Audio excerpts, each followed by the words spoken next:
Hey guys, welcome back to the vlog. In this video, I want to talk about how we move more quickly towards making the impossible a possibility and moving it into reality.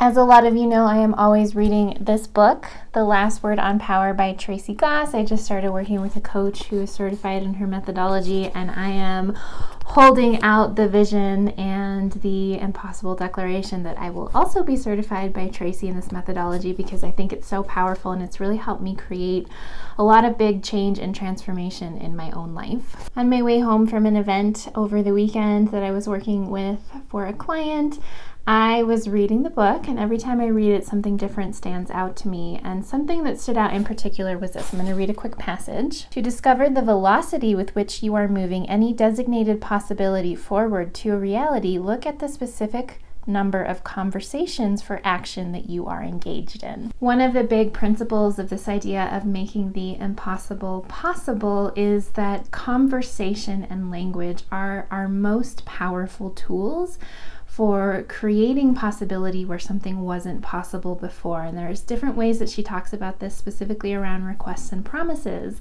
But what stood out to me is that idea of the velocity at which you are moving a impossibility to a possibility and a possibility into a reality depends on the number of conversations that you are engaged in, specifically conversations as action. When we make our conversations from a place of moving something forward, moving something into being that wasn't there before, we do that by using language in a way that makes something that didn't exist before exist. So some of the examples that she uses are, if I ask you, would you like to meet for lunch on Friday at noon? I have just turned something that didn't exist into a possibility by giving language to it in a really specific, actionable way.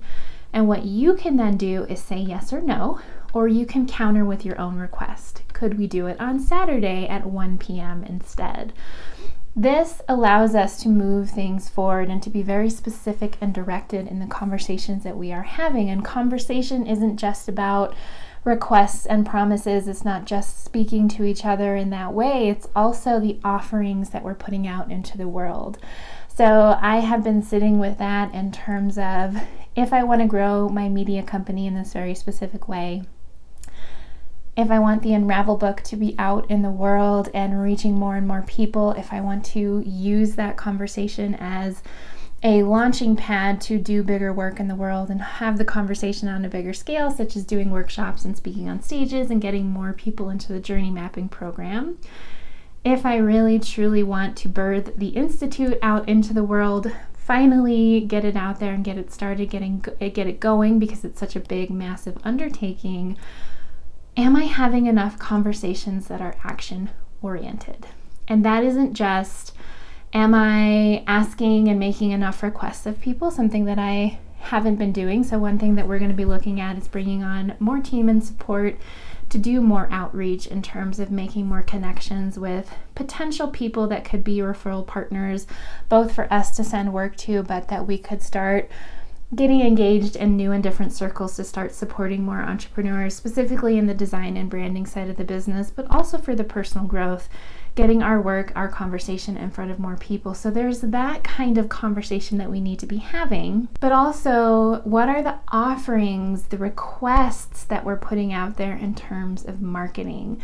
So how frequently are we putting ourselves in front of people and saying, hey, we're here, this is what we do, this is why we do it, this is how we can serve and support you.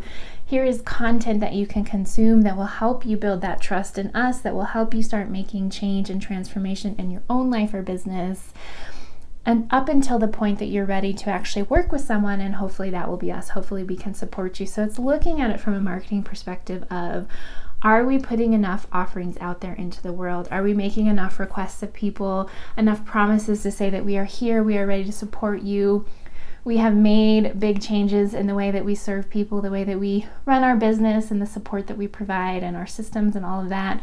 We are ready to take on more people. Is that you? Is that you and your business? Is that you and your personal goals and your healing? Would you like to learn more about working with us? I'm working on really specific content plans. So one of my big goals for 2020 is to not miss a single day of content. And I have a very complex social media and content marketing strategy already, but we're going to be refining that, building it, adding on to it, really honing it in so that we know that it's effective and what we want to be saying on different channels for different brands. So I'm going to share a little bit more about that specific process when I have more of it, but that's really just what I wanted to leave you with today. What is the velocity at which you are moving an impossibility into a possibility, or a possibility into a reality? You can answer that question by looking at how many conversations around action are you engaged in? How many offerings to people, not just call to action, not just, hey, work with me, I'm selling this widget or thing, but how many times are you putting yourself in front of people saying, hi, I'm here, I do this thing, this is why I do it. Here's something that will help you, here's something that will get you started, and every now and then, would you like to have a conversation? Would you like to work together? Are you in need of this specific thing that I offer? So as you start looking at your 2020 goals and plans, I would just encourage you to consider it from that perspective. What are the conversations that we need to be engaged in? What are the requests and promises that we need to be making? And how can we put more offerings out there into the world in a really valuable and helpful way? That's what I have for you today. I will catch you soon in another video.